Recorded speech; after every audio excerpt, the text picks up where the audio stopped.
Hello, everybody. My name is Lewis Lee from All Ends Media, and this is Plan and Traffic, which we do this every Thursday night at 9 o'clock Eastern Time. So everybody's always welcome, everybody's family. If you like cars, boats, trucks, anything you put gas in, you are a friend of ours. We got our special guest, Jeremy Winters, expert painter, and we got Ray from Motormouth Radio, world's famous radio show. Yeah. What's up, fellas? Brother, not a whole heck of a lot. How about yourself? How you doing tonight? Trying to stay warm. It's rainy and cold in Ohio. Oh, that's right. You're up north. I forgot about that. Yeah. Yeah, it's 80 degrees down here in Georgia. Oh, nice. Man, must be nice. Oh no, 80 and humid, brother. Yeah. Humid already? Yeah. Oh yeah, dude. Once it hits about mid-March, the 80s come on and humidity starts up. So everything, you guys get the snow season, we get the pollinating that goes on down here. So Yeah, that makes sense. That's probably terrible in the paint jobs, huh? filtration is key, and keeping booth doors shut. Yeah. So I've been following you on YouTube, man. I'm loving your tutorials. Man, I appreciate it. We're live on Facebook and we're live on YouTube and Twitch right now. So if you could tell everybody, who you are, where, what you do in your shop and everything, just Sure. give us the. Sure. My name is Jeremy Winters. I have dove into social media and gotten into doing video work and a lot of stuff like that over the past couple of years. I host a podcast and live stream and now a YouTube channel, all called Booth Talk. I've been a collision industry painter for the past 18 years. Something I absolutely love, and it's just being able to give back to the next guy. That's what Booth Talk is about. Passing on information, trying to help out the next generation of techs that are coming through, even helping out the guys that are doing it every day, like myself. It's you guys work with cars, you guys understand, you love them. You can never stop learning. There's always something you can learn from somebody. Put it in a fireside chat type deal. Everybody learns something, and that's the fun thing about it. Right. You mentioned YouTube. I had been doing product reviews for a little while. And then I got burned out on trying to keep up with everything all at one time. And at the same time, I was actually going through getting my college degree, which I just finished up in December. So something had to give, being, working 50 hours and trying to do all the other stuff and being married with 2 kids. Something had to give, so it was YouTube. And now I've done graduated. I've got my diploma. So, hey, we're diving back into YouTube. So new videos every 2 weeks. Excellent. Nice. I've been telling the guys I was going to paint my wife's blender, and then one day I was flipping through and seeing you painted some blenders. I was like, oh, now I got to do it. Oh, let me tell you. There's a funny story about those. So, I did the first 2 was for my sister and my mom. They were little tilt-head KitchenAid mixers. And it was one of those fun projects. Like, I'd always wanted to paint them. They look like just really cool things. I could paint that up. I could do something with it. And so I metal flaked them. I candied them. My sister's, she got some design work. She just said, have fun with it. And I did those for Christmas a couple years ago. Well, one thing leads to another. And now I did my mother-in-law's, which is one of the big bowl lift models, got the big arms on it. Mm-hmm. And then as soon as I finish it, now I'm doing my sister-in-law's bowl lift mixer. And now we've gotten my wife one, and now she wants me to paint hers. And now I've got to do something different with hers. So hers is going to be the next one that comes up. Yeah, they came out really nice. If anybody wants to take a look at them, go to the YouTube channel. They came out really nice. I appreciate it. Along that line, I have a lot of good friends who are painters, but this one particular guy is a very good painter, and he did a job for his boss in the shop. It was a race car, and the boss said to him, "Hey, listen, can you do me a little side project favor?" He goes, "I want to have this some of his golf clubs, the drivers, the woods he wanted custom painted." So cool. My buddy did that, and then someone else got wind of it, and they wanted it done. Then another guy wants a guitar painted, and then somebody so now he was painting all this stuff that was non-automotive, and I tell you, he loved it because it kind of took him out of the monotony of doing fenders, and he applied his craft in a different direction, and the stuff was fantastic. It beats the heck out of painting another Honda Civic. I bet. Now, I didn't imagine that you had to take the whole blender apart. When you took yours apart, I'm like, oh my God, I got to take the whole thing apart. So I might do some taping. Yeah, hey, when the Tilted models, man, those things were actually a little bit more aggravating. So whenever I did the final clear on them, they were still mostly together. But if you get the big bowl lift model, those things blast apart so easily. It's real. You can have it apart in about 15, 20 minutes. That's the one that I did the video on. Mm-hmm. Yeah. Okay, I'm gonna try it. I'll let you know. That's something that I've seen that people don't seem to grasp is that the prep and setup that has to be done to do a good paint job on almost anything is obviously we know that's where all the work is. That's and like I always say, I like to say, because I do a lot of restoration work, I'm like, the painter gets all the credit for this car, because they're going to see the paint and they're going, oh, it looks gorgeous. Yeah, but how many hundreds of hours did we have to sweat and bust our asses to make everything work? Brother, I understand completely. Yeah, so it's a team effort. It definitely is a team effort. It is. It definitely is. You talk about hundreds of hours in one. Last summer, I was doing the body work and whatnot on Ian Johnson. If you might remember him from the Power Block back on Extreme 4x4. He's got his own show on Amazon now for Big Tire Garage. He's also got one on Motor Trend called Four Wheeler. And he's on Big Tire Garage. He's doing a '53 Willis wagon. Well, he bought it. The thing was rough, chop top, and all that. Dude, I don't even know how many hours I had in that thing. 5.5 weeks stretch to get everything stripped and body worked out. So I completely understand. It takes a lot out of you. There's so much time that goes into it. Yeah, especially on that big vehicle. Yeah.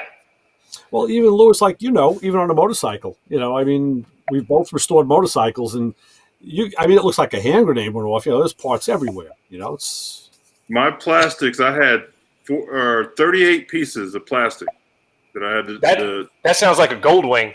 Yeah, it's a Venture. It's the Yamaha version of the Goldwing. Okay. Listen, I had parts all over the whole front yard. My neighbors were like, "What is he doing over there?" And that's just the stuff that's big enough to be substantial and hold in your hand. Forget the clips and the fasteners and all the little stuff that goes behind it. Oh, geez. Yeah. I've done one Goldwing, and there's a reason I've only done one Goldwing. Listen, my buddy said, "Oh, I'll paint the bike for you," and I was like, "You know what? I think I'm going to try it because I wanted to do some fiberglass work and do some stuff to it and learn a little more."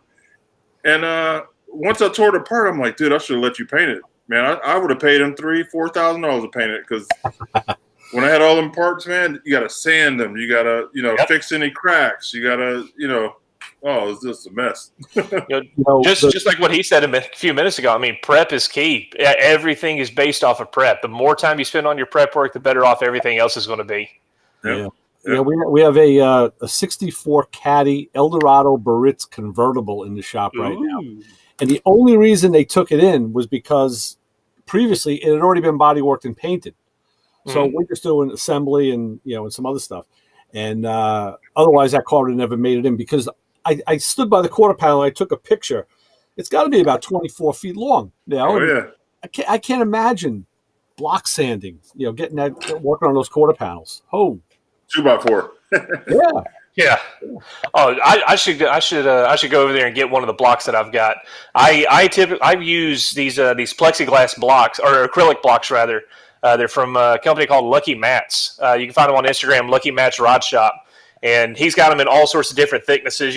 Down and nice and flexible and whatnot. But the one I use is like a 30-inch block, and it's just got just enough give to form a contour. And you need something straight, man. Those are the way to go. Yeah, I'm gonna have to look into it because I got a '77 coupe that I'm going to start working on, and that finish is pretty long too. Yeah, yeah. I got those specifically for the wagon. I had always been looking to get something. I knew just how big and curved those things were. I needed something just to be able to work those, and those did absolutely awesome. So, right. Yeah. So, you got any projects you're working on now? Currently, right now, no. I am free of all projects. We just got the 53 wagon actually painted last week. I know you and I had talked briefly on it, but last week I was actually on my way to Tennessee right about now. So spent the weekend up there, got it painted. In the shop, not really any projects. I'm going to be putting an exhaust on my truck, this weekend, doing some filming on it.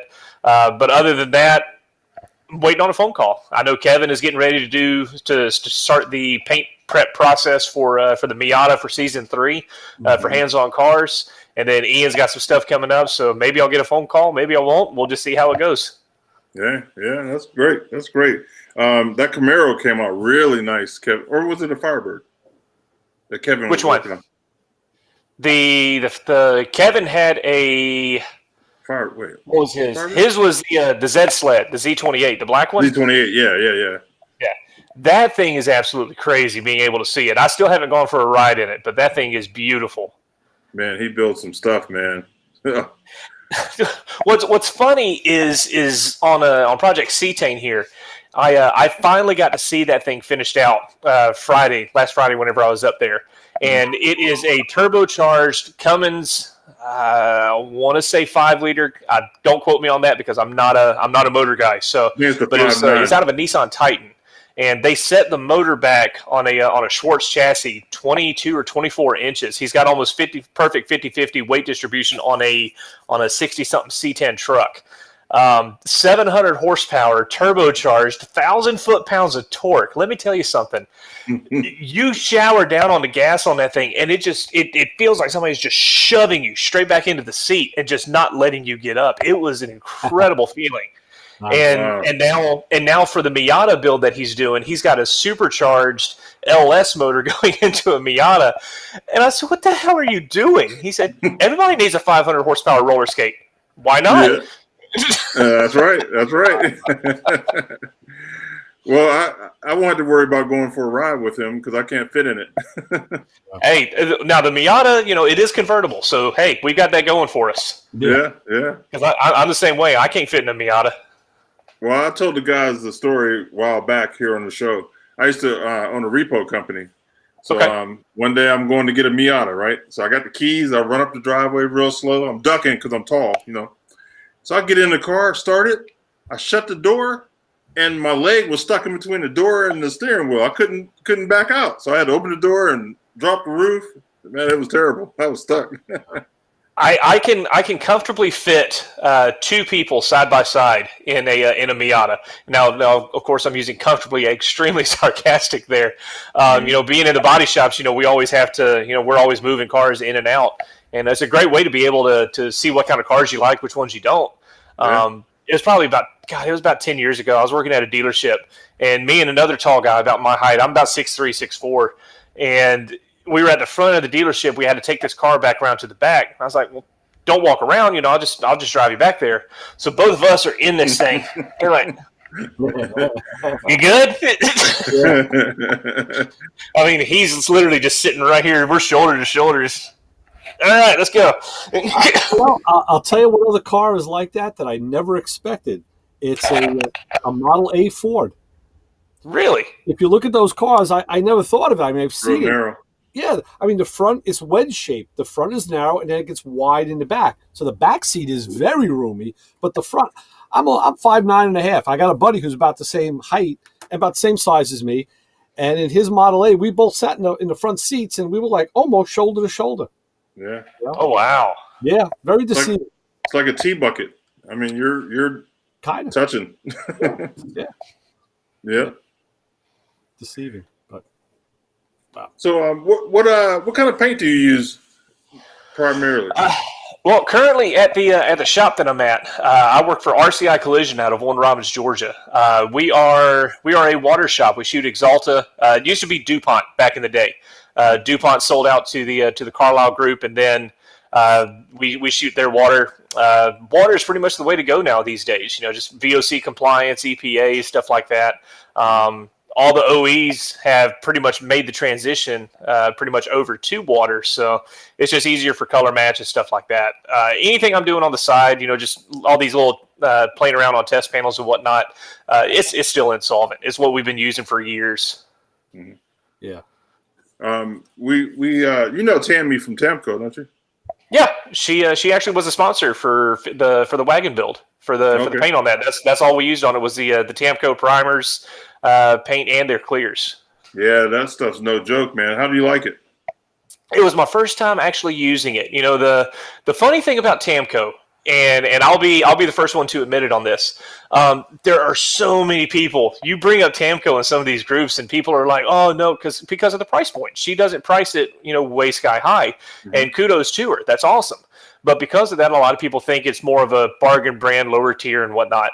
So that's honestly what I had thought originally at first. And whenever I found out that they were the paint sponsor for the build, I was like, okay, well, we'll give it a shot. And dude, no joke. Any question I had, Tammy returned phone calls. She returned text messages, whether it was a Facebook Messenger, whatever it was. That was really cool. So the one thing that I did love, the being able to use the primer. And the funny thing is that she calls the primer the gateway to Tamco because that's the main thing that converts people over. They refer to it as a polyester killer. And then in my industry, guys, polyester primers are just extreme high build primers. It's what it is. But with theirs, it's a extreme high build urethane primer that you're still shooting out of the same gun that you use for a polyester. So you're still shooting it out of like a 2.5 or 2.5 tip.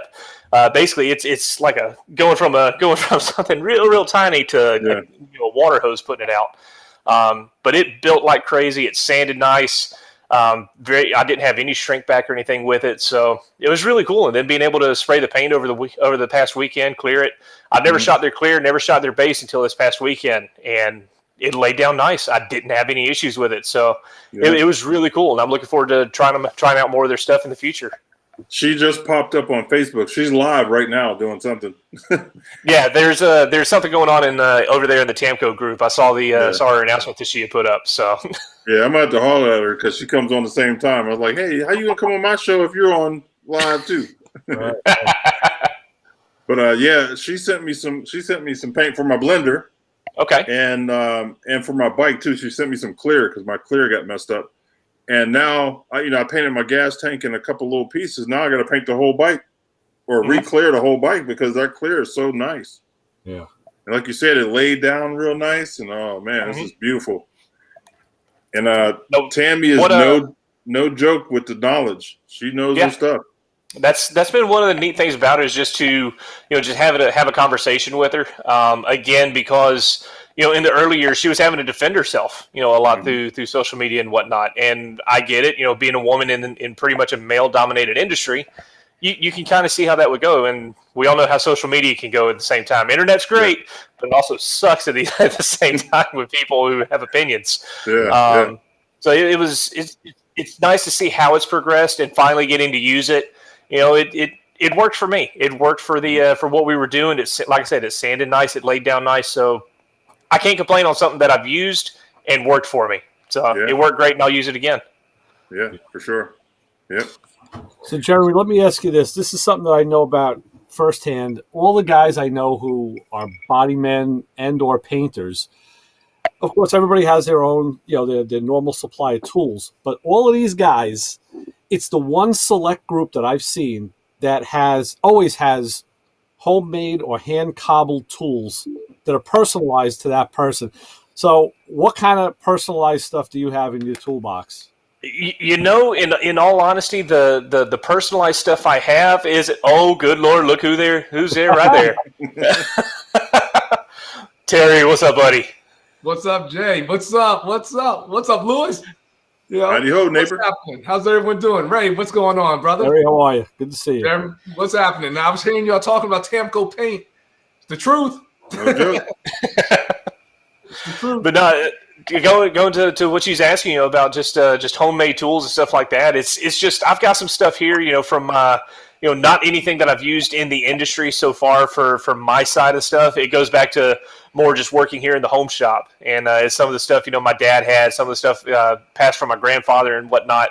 So it's more of that kind of stuff. I don't really have anything on the painting side because when you're pulling the trigger, that's really all you've got. You've just got the gun, and you're just spraying it in and make sure everything's clean and good to go. So yeah, it's more on the body work side. Like we have a guy at the shop, he's from Guyana, and he has this. It was like an old steak knife that he's sharpened and whittled at. The blade is only about 2 inches long, but he's always cleaning something with that or whittling something down. And I had to mix a little. I said, "Give me some of that black epoxy you use." And I got to, so he had a little stick on his cart, and I took the stick, I mixed the epoxy, and then I took the stick and I threw it in the garbage with the extra epoxy. He's like, he came running after me. Hey, where's my stick? Where's my stick? I'm like, what stick? The stick I gave you. The stick I gave you. I'm like, I threw it out. Said, no, I need the stick. I'm like, what? After the epoxy dries, he cuts it off with that stupid knife, and he reuses it. He's like, and Matt Goman Bryan, who we have on the show frequently, he's got some guy in these guys that he sells tools to. And he says, yeah, they're just like even in Maryland, they're superstitious too. They reuse the same stuff over and over and over. So I look at it as just it's a nice social experiment when you see how different groups work. Our buddy TJ, he literally has like a collection of rocks, stones, rocks, and like an odd shaped piece of metal, and he uses that for for shaping and like dolly work. I'm like, wow, dude, it's 2021. You can, and he's got a full toolbox full of real tools, but. Yeah. Tell him, hey, brother, Eastwood's just a phone call away. Now, you know what? He's like, why should I do that? This works. I've been using this for years, and this is what I'm sticking with. Like, okay. If it works for him. Yeah, I mean, if you do find stuff that does fit your hand right. Yeah. You know what I mean? It could be a hammer. Like I got a hammer that it hammers. It's just the suckiest hammer, but it feels good in my hand. There you go. So I'm confident with it when I'm doing stuff. You know what I mean? It takes me more hits with it because the hammer stinks. Right. But you know what I mean? But it does feels the job. Good. Yeah. Yep. Yep. Actually, here we go. Let's hope this is his collection of rocks. Oh wow. There's like a piece of wood in there and a couple of rocks and that he uses for his his toolbox. It looks like a potato. But, hey, gets it done, right? It's the results that matter.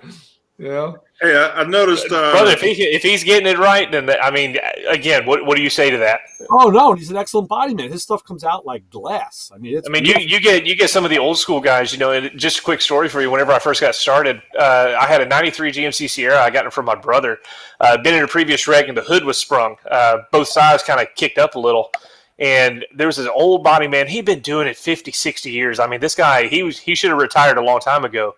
But he was just a wealth of knowledge. And I asked him, I said, is there anything we could do with this? Because, I'm, 20, 21 years old, $300 for a new cowl hood. I mean, that's a lot of money.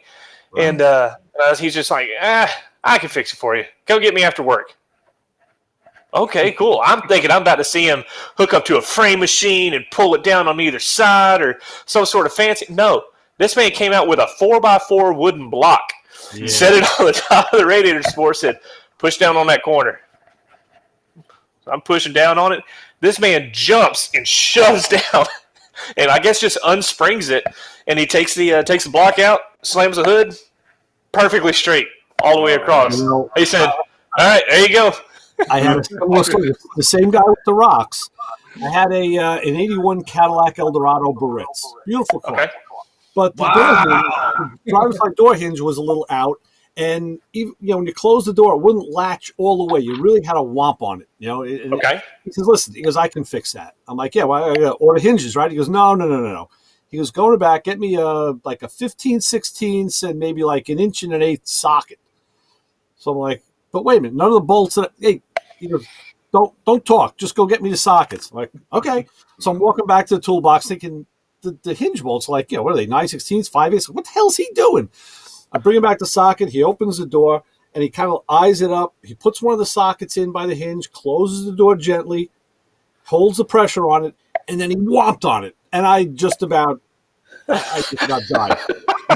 And he says, "Now watch this." And he opened the door. The socket fell. He took his fingertips and pushed the door, and it went click, click, and just closed like it was brand new. And I'm like, son of a bitch. It's like, you got to bow to the body man at that point. Yeah. Listen, it's the guys that have those tricks. Yeah, you really got to bow to older people. Older guys. He's younger than me. Oh, is he? Yeah. Well, listen, my dad, he would measure stuff with just weird. All his numbers are always weird. And he'll tell me, measure right here, touch this, and I'm like, Dad, that ain't gonna work. And I'm arguing with him all the time. And don't you know, every time he was right, Yeah. I'd measure it and it'd come out perfect. I'm like, oh man, he's like, cut it here, throw a rock here, and it's always right. It's funny how dads are like that. Yeah. My father was in the banking industry. He was a manager at a bank for I don't know how many years, and until he opened up his own business. But you can give him a stack of ones, and he would always come within $5. Wow. Always. I mean, I've tried. I was like, $200. There's no way. He was just doing these numbers like this a couple times. Yeah. It'd be like $197, and it'd be like $198. You know. Wow. You got to remind him. It's that whole tactile feel thing because I mean I've always been work with metal. I worked in a machine shop. I mean I was making molds. I could do stuff within 100,000th of an inch. That's how I was trained. But give me wood like a window frame. Forget it. I just can't make it. It doesn't work for me, right? So I have a friend, another guy younger than me, who's a very good finished carpenter, and he says to me, Ray, he goes, the problem is you're trying too hard. He goes, with wood. He goes, you kick it into place. You can cut it, you can saw it, you can sand it, you can file it, you can shim it. He goes, you just make it fit. I'm like, yeah, but I'm used to making it fit one time. He goes, no, that's not how wood works. Yeah, sure don't.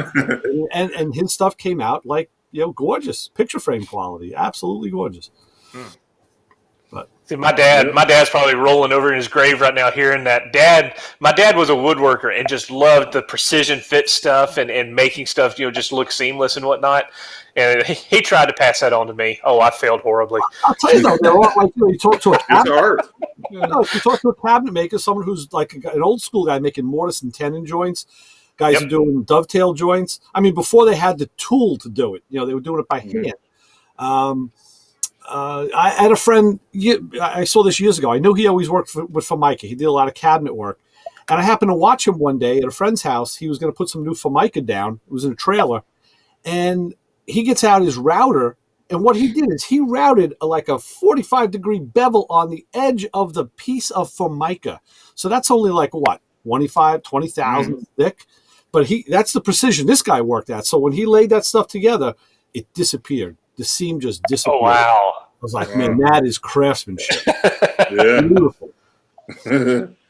Yeah. You got to respect people's art, man. Yeah. Oh, yeah. Their craft, yep. Absolutely. So, Terry, I noticed on the internet this week that there was a Chevelle on a rotisserie. What's going on with that? Well, you saw it. You were here. That was the Chevelle that I started. I guess maybe when did I get that car? I had that car for about maybe 4 or 5 years, and what happened was other projects came in, and so I had to put that on the back burner. And what really happened was, you remember my buddy Nelson, right? We found a rotisserie for like $700. So we split it because this rotisserie is like $3,000, a really nice one with the hydraulics and everything like that. So we found one, George Rubistello. That's how I met George Rubistello from Pink's. He was selling it. And so I went over there, picked it up, and I made the mistake of bringing it to his house first because it was on the way to my house. He had to pass by Nelson's house. And he was like, oh, well, let's just check it out. I got a 68, a 70 Mustang. Let's just put this on real quick, Yeah. Now, I only needed the rotisserie maybe for a month, all right? That car's still in that rotisserie. Yeah. And this is like, 2 years ago.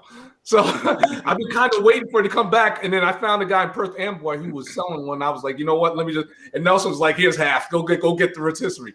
So finally, we got the car in the rotisserie, got the frame out. And I will tell you this, that frame underneath that 67 Chevelle is the cleanest frame I've ever seen. We measured it from the points, and it is the straightest frame I've ever seen out of an old school muscle car.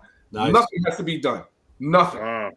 That's good to hear. That is really good to hear. I got like that with my Pontiac. I had to call Nelson back over. I was like, Nelson, look at this frame. Let's measure it out. And we did it. He goes, Terry, this is a straight frame. And, there's no kinks. When you look in the C channel, sometimes you can see kinks where it might have been nothing. There's no notch C channel where they took it out and they fixed it or nothing. Well, that's the thing. The A bodies really weren't prone to like leaking and rusting like Corvettes are over the rear wheel. Like they go like crazy. So unless the car was, unless it had some real heavy collision damage. Like I said, I got lucky like that with my Pontiac frame. It was just by the time I got down to it, I was like, damn, this thing is It's clean. This is Clean. It's clean. it's nice. So I got it on the rotisserie. I'm excited. Beautiful. Looked up under it. A lot of people don't know, and you would know, Frank. This was Ray on this on that year A body. I got to find. I think I just bought one actually. They got 3 floor braces. 4, sorry. They got the floor braces, the 3 that's main like right up under the seat, under the floor pan. Yeah. But then there's a brace that goes over, like where, let's see, like you know the hump of the frame, like Yes. where the axle is. There's Yeah. a frame right back in there. Yep. Where there's a body mount in each one of them, and so I finally found a company who makes them, and 'cause I've been trying to look for it. I didn't know what it was called, but there's four brace frames. And you have 2 in the trunk too. Yeah, I'm not worried about those. Those are good. Those are the ones that usually rot out. I actually had to change those on my car. Well, you know what happened when I got the car? The guy, what's it called? The guy replaced it, but he didn't do such a good job. Because I remember when I picked the car up, he had me come over. Oh, the car's straight. The car's this. The car's that. And he came. He was saying, "Oh, my son did all the welding. My son did all this." And I go see the car, and I say to him, "Your son did the welding?" I said, "Your son sucks." Yeah. You know? And he got so mad at me. Excuse me. I was like, "Your son sucks. You sitting up here bragging." And I was upset because I was heated because you had me come all the way out here to look at this car thinking it's going to be pristine. And he told me, "Well, it's in," and I was like, "Now you're telling me that this car is pristine. I'm sitting in a garage looking at an RSSS Camaro in good shape, and you tell me that this 67 Chevelle is in just as good shape as that as you were bragging? Your son sucked and you suck." Yeah. You know? It's a waste of time at that point. I was hot. Anybody who looks like you sucks. No. So what I did was he had to get rid of the car. He wanted, how much did he want for that car? I got that car for $1,500. Wow. He wanted $8,000. I was like, "You gotta get rid of this car." I'm walking to my car. The only reason I'm giving you this money is because of what the car is and what it could become. But this car needs work, so I had to re-sheathskin the whole car. Yeah. So, but it's a labor of love. Yeah, they are. They all are. That's true. Yeah, it's a labor of love, and I'm gonna have Jeremy come up and paint it. You have. Hey, I'm a plane ticket away, brother. Oh man, don't tell me that. Yeah, right. That's why you gotta. Hey, that's why you got to live like Kevin and Ian do, man. They're a 5.5 hour drive. Oh man, I know. I mean, I was supposed to go out there with Kevin on that Miata project, but like COVID killed that, man. Yep. That upsets me. Do you have a color picked out, Terry? Do you have a?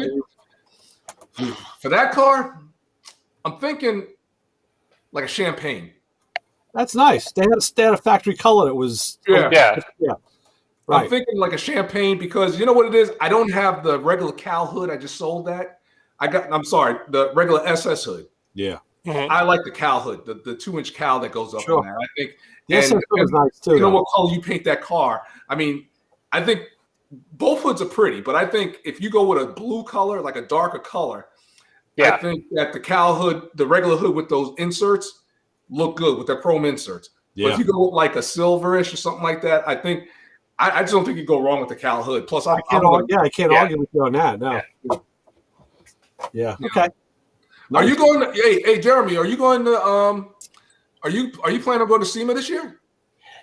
God willing, I'll be there. All right, cool. Yeah. Well, I'm still crossing fingers because I was hoping last year. So yeah. We gotta keep that Ray. We gotta get Ray out there. Okay, let's do it. Yeah. See, we got to send the school a sick note Yeah. so we can get him out of school. You know what I mean? No, I got to give them my retirement note. Is what I got to give them. I got to say like, "See ya." Yeah. Yeah. So you've never been out to SEMA, I have not. No. dude. One time in your life, you've got to go. I've never been to Vegas. Period. One time in your life, and don't go on Halloween. Oh, yeah. Well, Vegas, you can go on Halloween. Fremont on Halloween, stay away from. Oh, Listen, yeah, we were down there. Terry skipped out on us. He didn't go with us, but we went down there. And man, it was so crowded. It was unbelievable that they fit that many people on one street. I will say this: I have been in New York City on Halloween, So that's got to be kind of close because it's freaky, man. It's freaky. Yeah. New York City is weird on Halloween. I don't And know how you depending do where you go, it changes like block by block by block. It's like pick your freak, man. You got it all. Go eat sweats, you get to something different every block, and you'll see stuff you never even thought existed. Yeah, but I tell you what, I think SEMA this year is going to be off the chain because you have so many people that just jonesing to get out. Yeah. And not even so much the people, but the products, man. There's going to be some new products that should have come out last year that are out this year. Yeah, it's going to be unbelievable. And now we're going to be looking at 2 years of development, 2 years additional development just to get it out there. So I mean, just imagine the kind of stuff that's going to be out there. Not to mention just the sheer energy if that's out there. To us, we've been out there before. We understand what we're walking into. Imagine what the first time visitor is going to be experiencing this year. It's going to be absolutely crazy out there. Yeah, for sure. Yep. I'm working some deals, man. We might have a couple booths where we're going to do planning traffic at these booths. So cool. It's going to be hot, man. It's going to be a hot year. Very cool. Yep. Very, very awesome. Yeah. Then we go to Peppercorn. I like that restaurant. Yeah. Man, they came out with nachos. Listen, they came out with a plate of nachos, and it was like half the table. Man, I've heard about these nachos so many times. Look. Makes me hungry every time I hear it. I thought somebody was playing a game on me. I ordered nachos and cheese, and they came on. I'm like, who's going to eat all this nachos and cheese? We're looking for Alan Funt. That's like I heard that there's a rib place out here by me, and Smoking Al's. And you get there like Applebee's has their, what the hell they call it? The Bloomin' Onion. Which is another thing. Well, Smoking Al's has their like onion tower, and they bring it out, and the freaking thing is like almost 2 foot tall. I'm like, Jesus! I asked the guy, I said, how do you get that thing to stand? How do you build it? So the manager comes over. He says, we actually developed that, and we made a form, and we just kept stacking until it wouldn't hold its own weight anymore. And that's where we stopped. And it's it's probably like is it fried. Yeah, like I said, deep fried. It's just like a Bloomin' Onion. Oh, Bloomin' Onion, okay. But it's like a big cone, like a big incense cone. It's wild. Anything. Now, one place you've got to go whenever you're out in Vegas that you have to eat at is the Pepper Mill. It's out there. That's Pepper Mill. You got the nachos. Yeah. Okay. See, I didn't know they had the nachos. You guys can back me up on this. Have you had the blueberry muffin? Yes. Good morning. Yes, I had that blueberry muffin. I know. Oh, I missed it. I missed the muffin. Uh-oh. Oh no! The whole and I got hit on by elderly women. Yeah, they were after him, man. I thought they were going to kidnap him. How elderly is elderly? Yeah, it's an awesome place out there. The breakfast is the same size portions like what you're talking about. They just throw it down on you. And I told my wife about it. I took my wife out there for our 10-year anniversary because she didn't get to go to SEMA with me.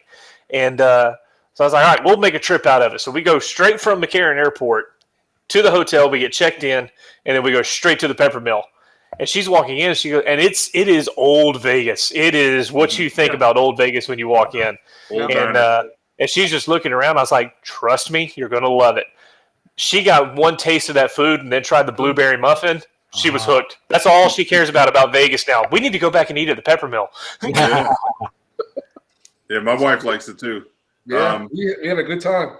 One year we were going in there, and Junior Seau was coming out, and that was the year he passed away. Oh man! Yeah, we met him coming out. Yep. Man, Junior Seau, I just like Junior, man. Yeah, he was a beast. What was he? 55? I think he was younger than that. Wow. No, the number. Oh yeah, 55. Yeah. 55. Yeah. I like. He's nice. Seems like a nice guy, man. Oh man, that breaks my heart. Yeah, he was nice. He stopped and talked to us, and and then that same year he died. Yep. But let me tell you this about Halloween out there. The first year I took my wife out. This is the first time she went to SEMA. So we get off the plane, we get in the rental car, and we're heading down the strip, and people were dressed up. And we see a 7-foot penis walking down the street, right? And welcome to Vegas. Listen, his feet was the testicles. So Oh, every time he dude. walked, they were bouncing it. And my wife was like, "Oh my God, what did you bring me to?" And meanwhile, what do you say? Yeah. It's, Yeah. it's never like this, babe. It's never like this.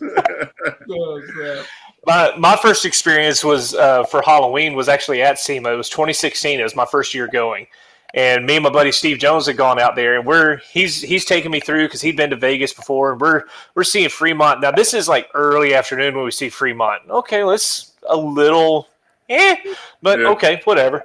We came back that night, Halloween night on Fremont. Holy! I saw stuff I wasn't old enough to see yet. It just, what the heck am I?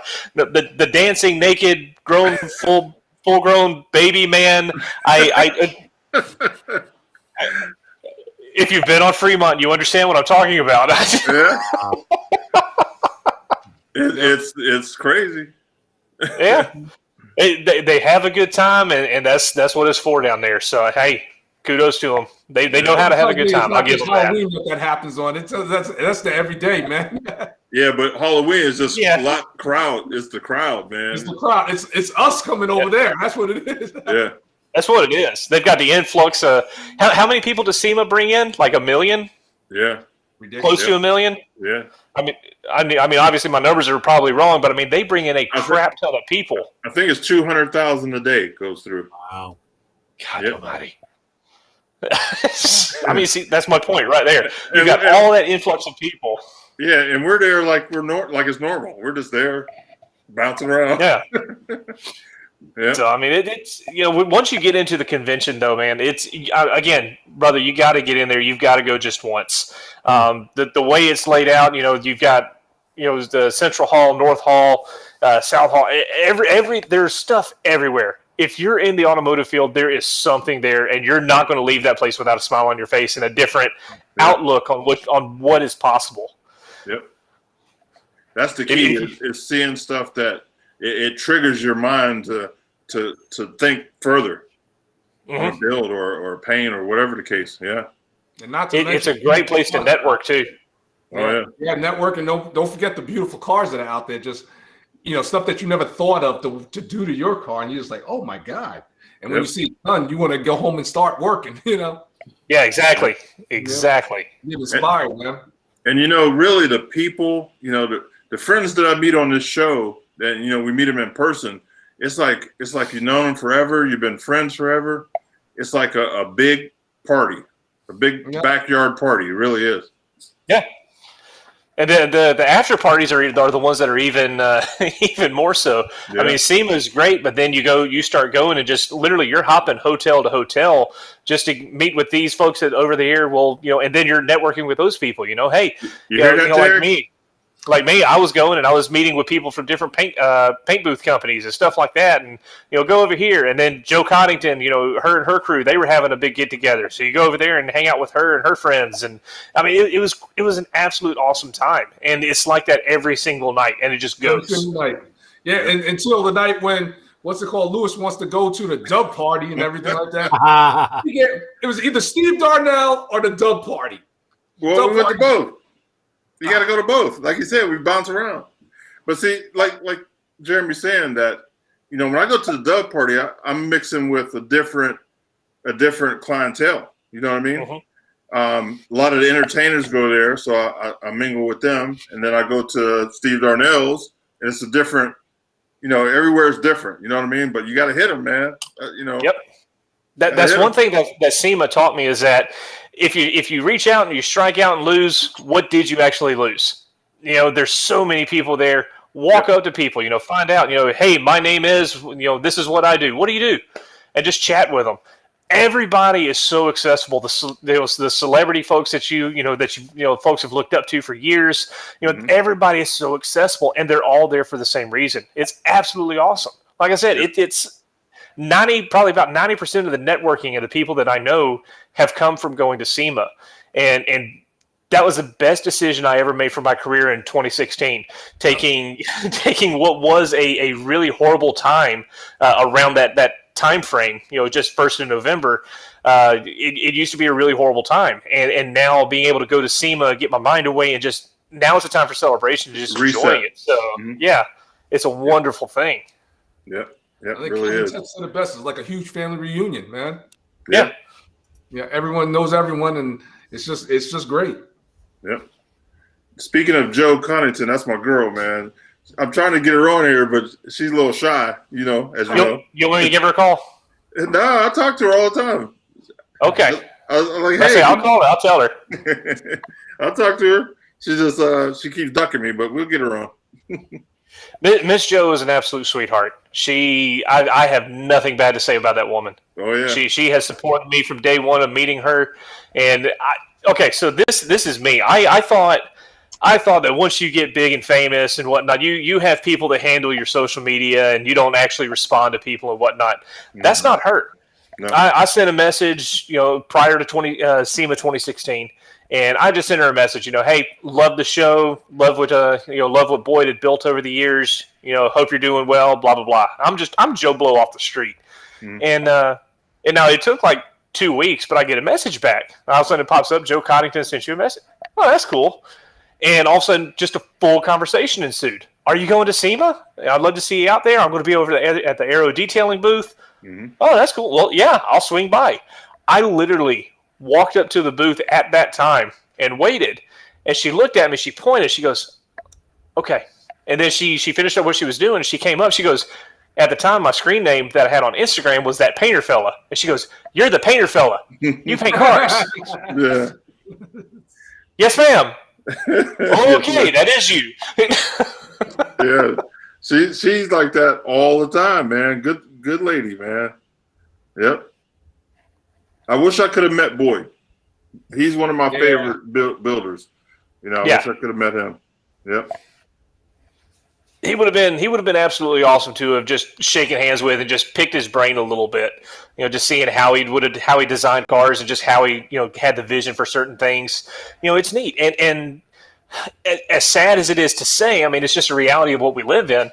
That generation is going. We've in recent years we've lost Boyd Connington. Going even further back, we've lost George Barris. There was somebody else that we just lost just not too terribly long ago. Realistically, the only guy that we have left is Gene Winfield. And whenever I found out he was going to be on here, I'm blowing up Terry's phone. I'm like, dude, tell him I said thank you just for what he's done for the industry. I'm like, I don't care if you're live on the show right now. I just need you to tell him. I remember that, yeah. I bet you do, yeah. I made sure not to miss that one. I'll tell you what. It's guys like that, man. They've got the knowledge and know-how. It's absolutely amazing. Well, he was saying that he's going to try to do some type of, I guess, clinic over at Arco, Arco shop. What's it called? Outlaw Edge. You remember when he was saying something about we could set something up and he'd show up? Yeah. So, have your suitcases packed. Yeah, exactly. I mean, that man he's what? He's 94, 95, still 94? Still doing it. Yeah, and he's still chopping tops. He's still painting cars. What was it, like 2-3 years ago? He wanted to chop so many tops in a year, and he was doing it all at different shows and whatnot. It's like, how can you not be inspired by a guy like that? Yeah, he's a beast. Uh-oh. That didn't sound good. Ray, what'd you drop? Yeah, just I found a disc that I burned a couple of years ago. It was from Monster Garage. Jesse James had all those guys on. He had Gene Winfield. There were 4 of them, and I always forget the names. I just found it the other day. And I put it where I could find where I wouldn't lose it. Surprisingly. But I don't know where that is. So Jeremy, if you're around me and Terry, we will run across Gene. So just come with us. Hey. I'd love to. Yeah, Terry's got my number, so that ain't no problem at all. Y'all give me a message, give me a call. Well, all of the Plan and Traffic guests and friends and family, we're all going to meet. We're going to have some meetings there at SEMA, so we'll all get together. Very cool. I guess the what's it called? The meeting point is Nelson Gill's booth. Yeah, that's their quarters. Hey, if y'all can tell me where it's at, I'll make it over there. I spend no, most of my time over in I think it's over in North Hall because that's where most of the paint and body stuff is at. Is over there. Yeah. Yeah, that's where we walked, Lewis. Remember that to go see Tammy? Yeah. Yep. Yeah, we were in the other building. And they had some cars out there. That's where they had the Optimum Challenge car sitting out there. As soon as you walk out. Mhm. Yeah. You know, Yeah. Nelson's over. Yeah, normally I'm doing stuff with Sada spray equipment. I like hanging out over there with them at their booth, and there's welding companies and all sorts of other stuff that's over there. So it's all industry related, and that's what I know. I don't belong under the hood of a car. I don't belong talking to people about motors. That is not me. Once you get past that's an engine, I'm not your guy. Okay, you know what? I got some paint questions for you. I'm not a painter, but I can paint. You know what I mean? My pickup truck is rusting so fast, the bed, and it's making me so mad. I want to shoot it. Wow. Mm-hmm. It's a 10 F-150, and when Okay. I bought it last year, no rust. Okay. And I'm looking at this rust bubbling up around the fender well. Mhm. What can I do to stop it before I work on it? You know what I mean? Can I stop it? Right now, the biggest thing is that you're up in Ohio, aren't you? Yep. A lot of that is going to be caused from all the salt on the roads, and if Yep. it ever gets driven like that, if it's not constantly washed and washed out, a lot of the northern trucks, that they just get eat up with rust just because of that. Just all the ice on the roads. That's why a lot of people like getting the southern cars or the California cars or stuff like that because they're not as prone to the rust issues. Snow line stops in Atlanta. So down here, we never see it. So I'm down here in Central Georgia. I mean, brother, the easiest thing I can tell you is just you got to open it up and see what you're dealing with. Man, it is going so fast. Typically once it starts bubbling up, it's just like a cancer, man. It's just going to keep spreading on through. Patch panels, they can get you so far. A lot of times, it's just going to be a whole lot easier just to replace full panels and just seal them up and start new. Mm-hmm. So should I seal the inside before I put it in? I would. think That's part of the problem, huh? That's going to be your best bet. Yeah. I mean, and again, once you get to driving and whatnot, if you're doing anything out there on the salts, I mean, keep it washed. That's the best thing you can do for it is just keep everything washed out of there. Mm-hmm. As far as corrosion protection, once you get it in there, undercoating works amazing. That's the biggest thing. I've got a buddy of mine who moved up north. He's up in the Baltimore area now. Undercoating is key for that kind of stuff up there. Try to keep everything covered so that just that salt won't get in there and just attack it and rust it. That's the biggest thing. Yeah, it's so irritating, man. I'm watching every day. It looks like there's more bubbles. Some vehicles are more prone because once it gets in and it gets between the panels, that's it. And it goes from the inside out. Yeah, and it's in a perfect place. It's in a perfect place to just hold moisture. Yeah. Yep. That's like once it gets down into your rocker panels, or you see it so many times down on the trucks and the cab corners and whatnot. It's nowhere for it to go. It's just going to sit there, and it's just going to especially once more water gets down in there, it's just going to grow. Yeah. So cavity wax works great. You can get it in an aerosol. 3M makes it, and a number of other companies make it. They have it in a wand. You were telling me about that cavity wax. It's basically you can get it. There's got a wand attachment. Imagine like WD-40. Yes, the paint guy is talking about WD-40. No, I'm not. I'm just referencing. It looks like that long tube, but even longer. And at the very end of it, it basically will spray in almost a full 365 degrees. So you can slide it in whatever you need, press the trigger, and then just pull it back, and it's just going to coat everything on the inside. Yeah. I might have to get some of that. That's already started to rust? If it's already started, no. You've got to get it. You've got to get everything sanded out and get it coated, just to keep it from doing anything like that. Sandblasting, any type of, if you can chemically dip it, that would be amazing. But once you get into rust repair and stuff like that, I won't go ahead and tell you I'm getting a little out of my element on that. So. Okay. I do mainly just the painting side of stuff. So you talk refinish, and I can help you out. You get a little bit more in depth on rust repairs and stuff. Not so much. I cut it out and replace it in. I got another problem. I got another problem. My hood, the paint's peeling off down to the primer. Okay. I think somebody repainted the hood because it's flaking off like a whole bunch of different spots. Mhm. So that's another. That's that word we Yeah. mentioned before was preparation. It was all prep. Yeah. Now, a lot of times you can get in. That's where the cheaper clears come in. A lot of times they just don't hold up. You could spend $300 on a gallon of clear. You could spend freaking $30 on a gallon of clear. Naturally, there's going to be a difference between the two. Obviously, there's some folks are going to have markup. Some folks aren't going to have nearly as much. But it's the quality of whatever you're putting on top. And we refer to them a lot of times. A lot of the cheaper shops, they sell tail light clear. Which is that you see the tail lights, there goes your warranty. Yeah. But yeah, once it starts flaking, chalking up like that, it'll start crow's footing on you, where basically you're just seeing just like that. You're seeing the feet coming off of it. Yeah. If you're seeing that, it just needs to be stripped. Just strip it, reprime it, sand it down flat, and then just paint it from there.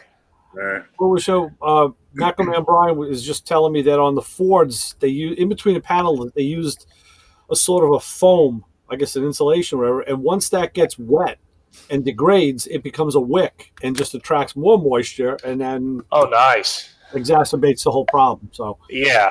They do that on purpose so you can buy a new truck. right. They ain't slick. Yeah. Dude, let me tell you something. Have you even priced out new trucks lately? Yeah. Oh, geez. It is absolutely crazy the prices on those things right now. You know why? Because women started driving them. They were cheap. They were cheap until women got in them. Now they're $100,000 for a truck. I was going to say $70,000 for somebody upscale Dodges. Yeah, definitely. I was looking just a couple months ago at just all I wanted. I was looking at the new F-150s, and I was also looking at the Silverados and whatnot. And the F-150s, great, love them. I wanted a crew cab. I wanted the Coyote motor, and I wanted to have the black interior. And I'm sitting there base price, and I'm getting it's like $46,000. Yeah. I'm like, and it goes up from there.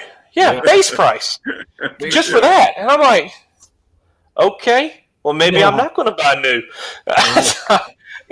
So I wound up getting a 2018. I found it used just north of Atlanta, and I wound up getting it. So I'm very happy with that one. and I didn't pay $46,000 either.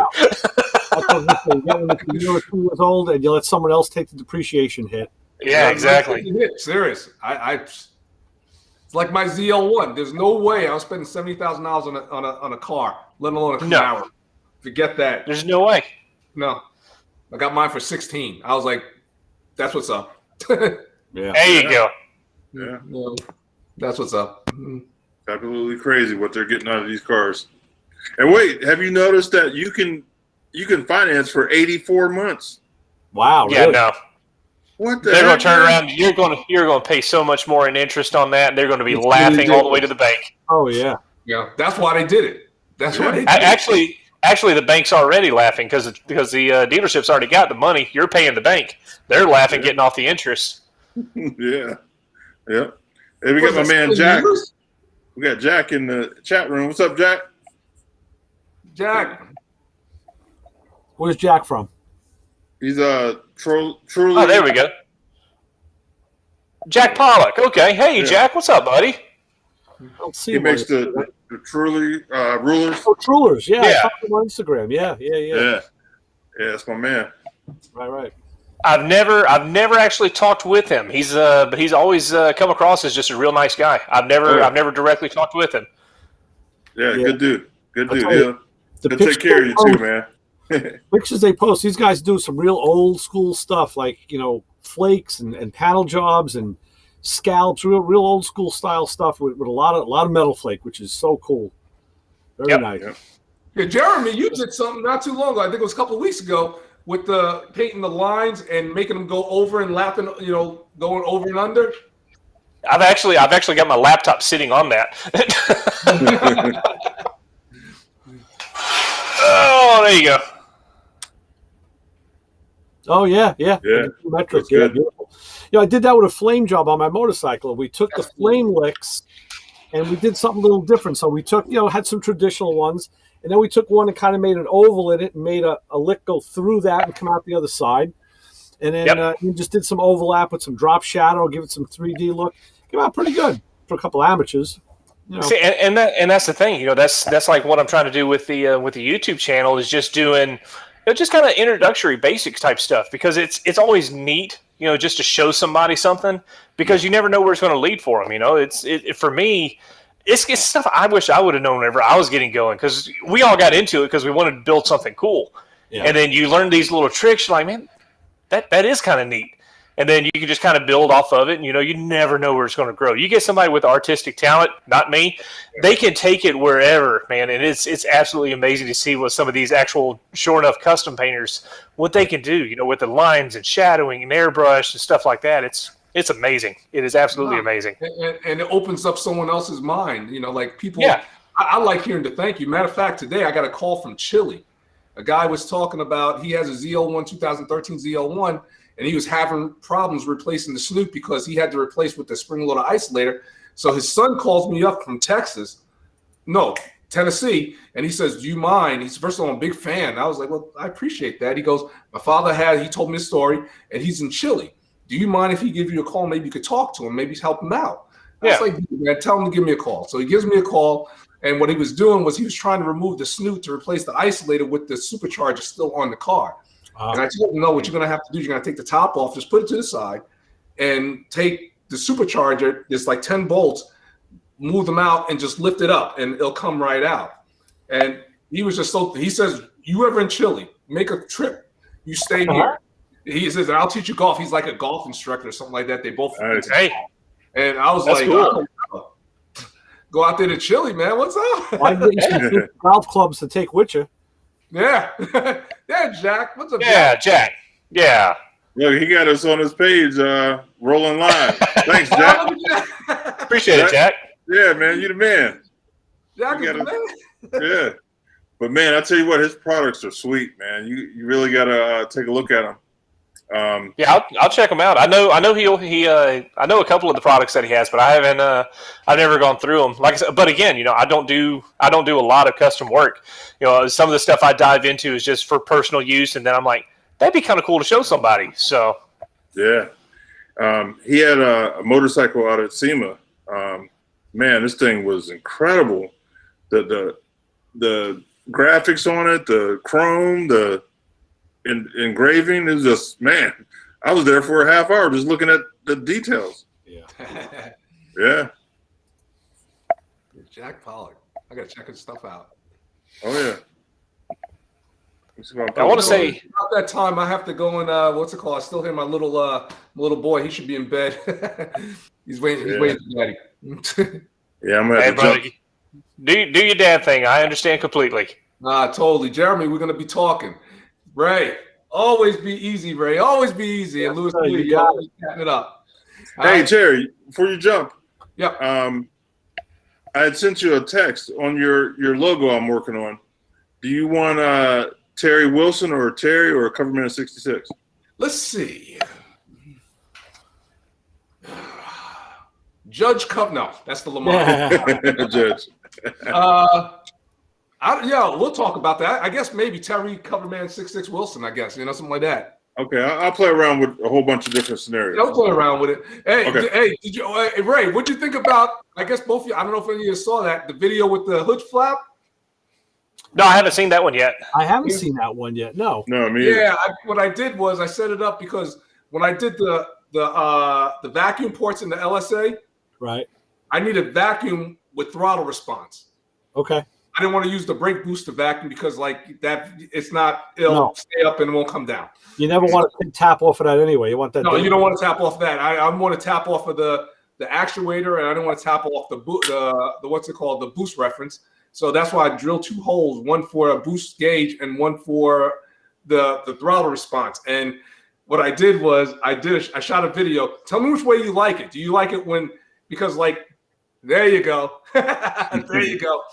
Because they have like a little valve inside, like a little stop valve, which slowed the progression of the flap. I took that out, and it's like jumping up and down. Yeah. Oh, that's cool. Yeah, so I took that out. I Okay. was like, I didn't put that in. So, you know, I took it out of inline and it just like ram, ram, ram. ram, ram, ram. You know, no. I like that. Check it out. I did a video where it's Okay. like got both with the valve, without. Let me know what you guys think. Okay. Will do, brother. I got it pulled up. I'll check it out whenever we're done here. Yeah, check it out. It's really cool. Excellent. But Will do, brother. always be easy. We'll be All right, talking, man. everyone, and I'll catch you guys soon. All right. Have a good Take care, weekend. buddy. Take care, room. All right. Oh, man.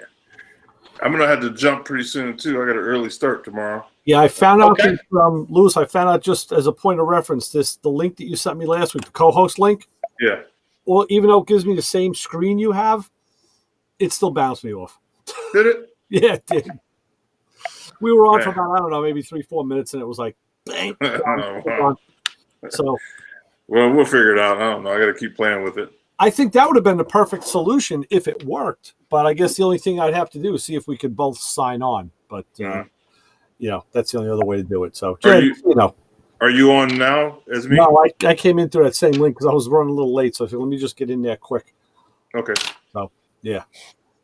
All right, Jeremy, man, I really appreciate you coming on. I know you're always in the chat room and stuff, but man, we really appreciate every angle of the automotive industry. You know what I mean? Ain't no problem at all, man. Anytime y'all have any paint questions or whatnot, man, feel free to hit me up. I always Yeah. answer all messages and stuff like that. So Yeah, anytime. For sure. Hey, and listen, you're always family, so always come back, man. Just come in anytime you want. You know, hit Cool. me on the text me, and I'll put you on the screen if you ever have something you want to show off or do your That'll thing. work, man. I appreciate it. Yeah. And keep your eyes open for the painting episode. Ian's going to be starting to release more episodes here coming up soon. So he's just working his way back through, and as soon as he gets to the last episode, should be in the next couple weeks, he's going to start putting out the new stuff coming up. So it'll be all Okay. finishing up the wagon. Hey, if you could pass my info over to him, I'd like to get him on the show too. Sure, not a problem. You want me to pass it to Kevin also, or do you already have his contact? Yeah, man. Kev's been on, man. Okay, Okay. He's family already. I got you. Well, I will let Ian know. Lewis, did you ever get to reach out to Steve Magnate? I did, and I didn't get back to him. I need to get back to him. Okay. I'm gonna make myself a note right now. He is a great guest, man, on any show. He's such a great guy to talk to. Talk about All a right, wealth of knowledge. I'm putting a note in right now because I'm a little slow. Yeah. I went to public school. That's all right. That's all right. It'll work out. You're like me. If you don't make a note of it, you're going to forget it. Oh, yeah. Do it. Call Steve. If any of the guys that are working with me right now, they're probably laughing at that because if I don't do it right then, it's out of my mind and I have no memory of it. My problem is I do so many different things. I do this. I do my leather work. I do promoting. I got a whole bunch of stuff going. So I'm getting calls from different industries. You know what I mean?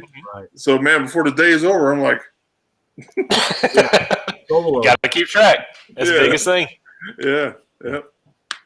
So thanks everybody in the chat room and on YouTube and Facebook. I appreciate everybody. Please like and share the YouTube channel if you can, and tell your friends that we do this every Thursday night, 9:00. And Jeremy, man, really appreciate you coming on. You're always welcome. And Cool deal. Ray, Appreciate it. Yeah, it was a pleasure meeting you, Jeremy. yeah. You too, sir. So we're gonna sign off now because I don't think I think if I jump off, it kills everybody. We'll go. So, yeah, we're all done. That'll work. To play more traffic. Yes, sir. Y'all take care. See everybody next week. Thank you. All right, guys.